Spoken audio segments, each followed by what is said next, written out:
As we always do, we're going to start off with a draft. And this week we're going to be doing League One, and we're going to be drafting the Rising Stars. So how we quantified that was players 25 and younger.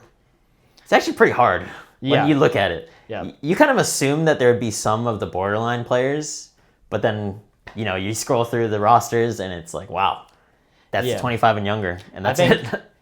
To note, we will not be drafting anyone who is in the Olympics. Yeah, they're just not going to be 25 or younger. Yeah. Let's draft teams consisting of League One's Rising Stars. I have the first pick this week, and I'm going to start off by taking one of the very limited positions by our age quantification. I'm going to take Rachel Fairbanks from Atlanta as my setter. Oh, that's tough. She has been so good. Yes, it sucks that she's been injured recently, but she's really good, and you can kind of see sometimes when Atlanta was missing her. Yeah, I think that was she was definitely part of the reason why Atlanta was so good. So, definitely fair to take her with the number one pick. Yep. All right, but for my first pick in this Rising Stars draft, I think I have to take her. I'm going to take Jess Merzik. Ooh, of course. Yep. Jess Merzik has already been one of the top outsides in the league, and it just helps a lot that she quantifies for this. Yeah, I would say she is the best at 25 or younger, and obviously it looks way better when this is her first year playing pro, and she literally just came off of winning a national championship. So it just looks a lot better right now, but I'm happy that I took her. Yeah, that's a good pick. All right, and then to me this is also a no-brainer.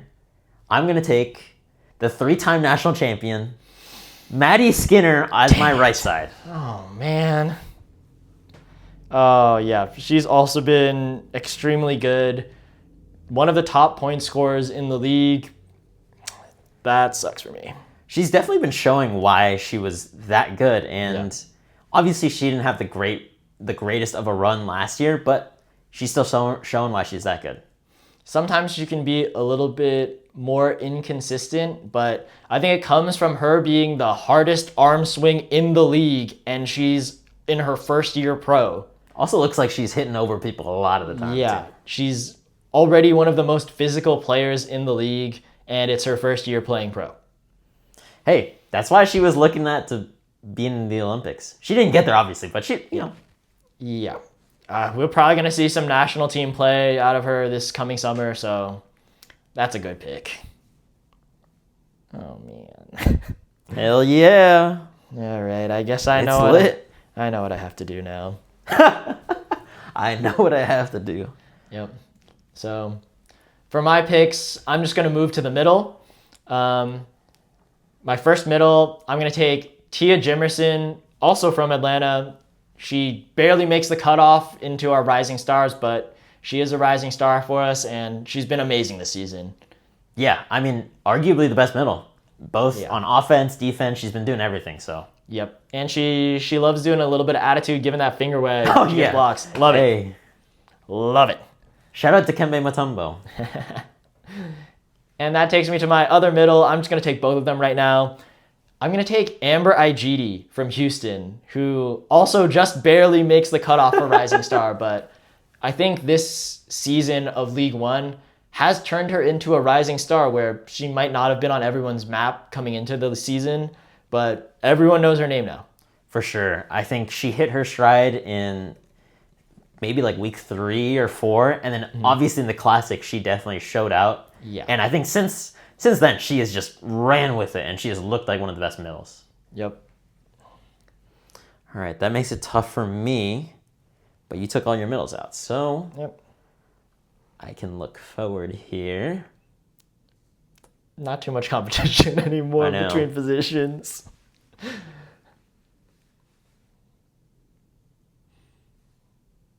Basically, the only contest we have is just outside, so you just pick one of your last outside, and that's it. Well, there's a lib, too. Depends if I'm taking the lib. Oh, yeah, I forgot about that. I'm going off vibes. I'm taking Lexi Rodriguez. I know she's not even really playing libero, which kind of sucks, but she's literally playing behind the Olympic lib for the U.S. Yeah.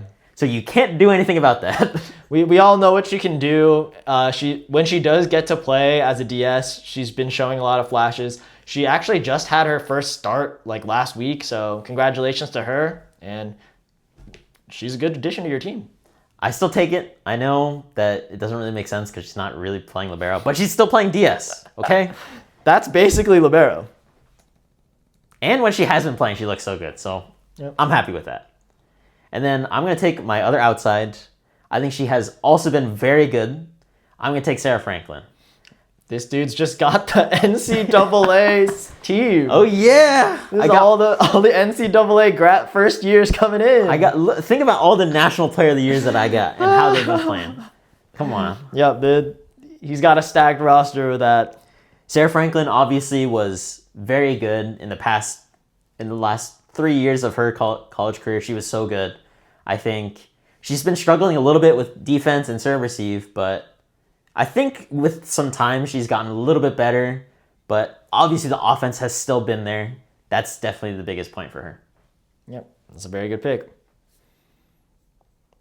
And now we're on to my picks. We have no overlap anymore. So Can't deny I can just pick whoever I want. I'm just going to go down, pick my outsides right now. First off, I'm going to take Logan Eggleston from Austin.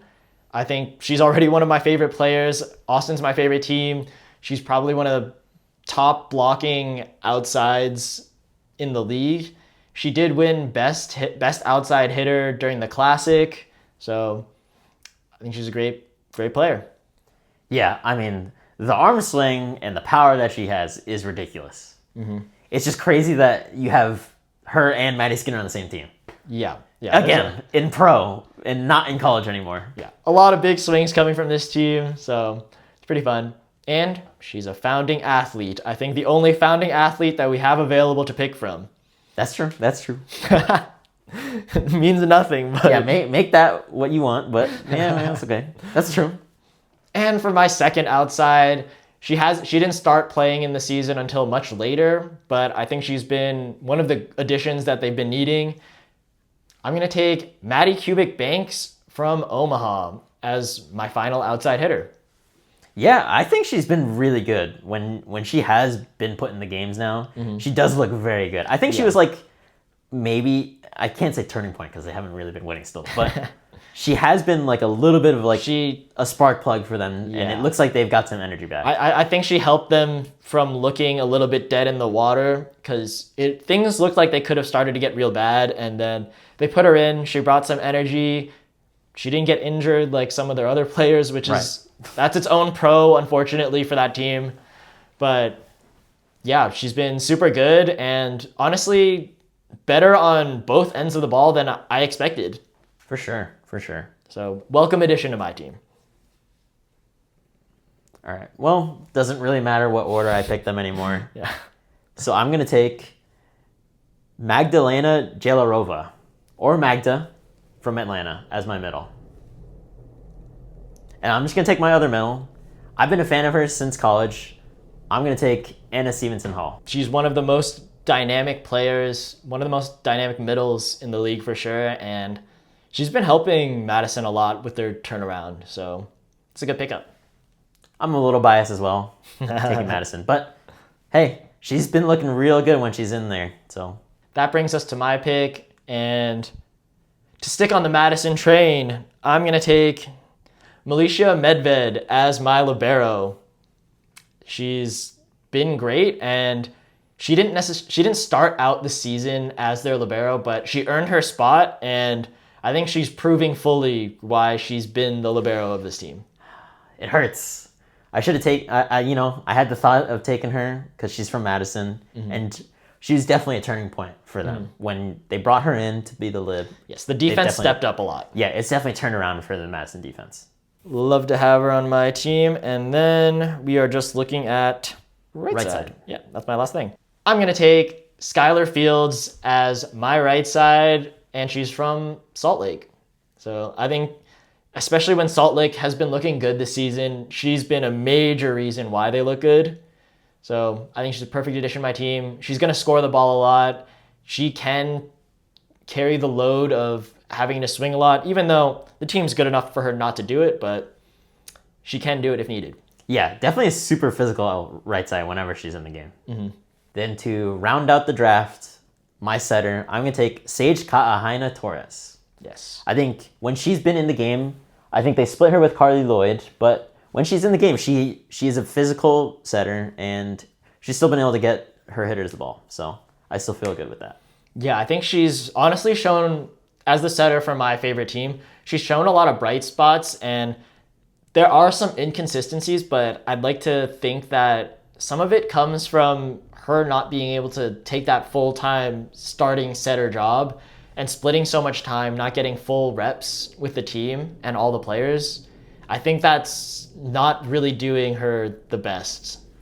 I will say, just to preface this whole thing, the setting and the ages for the setters is crazy. I had no idea, but all of them are older than 25, besides these two. Yeah, so when I picked Rachel Fairbanks, I forced him into picking Sage Ka'aina Torres. Which is not a bad thing, but Rachel Fairbanks has been insanely good, so. Yeah, but that 100%, that fully determined his setter from the very start. Yeah, I didn't really know that they were all older than 25 until I looked it up, and I realized, oh wow. Let's go over our teams. So for my team, for my setter, I had Rachel Fairbanks. My outsides were Maddie Kubik-Banks and Logan Eggleston from Austin, Maddie Kubik-Banks being from Omaha. My middles are Tia Jimerson from Atlanta and Amber Igidi from Houston. My right side is Skylar Fields from Salt Lake, and my libero is Milicia Medved from Madison. Really good team. But my team is going to be Sage Ka'aina Torres from Austin. That's my setter. And my outside is going to be Jess Merzick from Houston and Sarah Franklin from Madison. My middles are going to be Anna Hall from Madison and Magdalena Jelarova from Atlanta. My opposite is going to be Maddie Skinner from Austin. And then my lib is, I'm going to move Lexi over to the lib, okay? Not a DS. Lexi from Omaha. Let's go. Yep. If I didn't take Rachel Fairbanks, I almost gave him the NCAA All-Stars. Got like everyone from like the Elite Eight in there. Yeah, oh my God. These are our Rising Star teams. Who do you guys think won, and which team's better? How would you have drafted differently?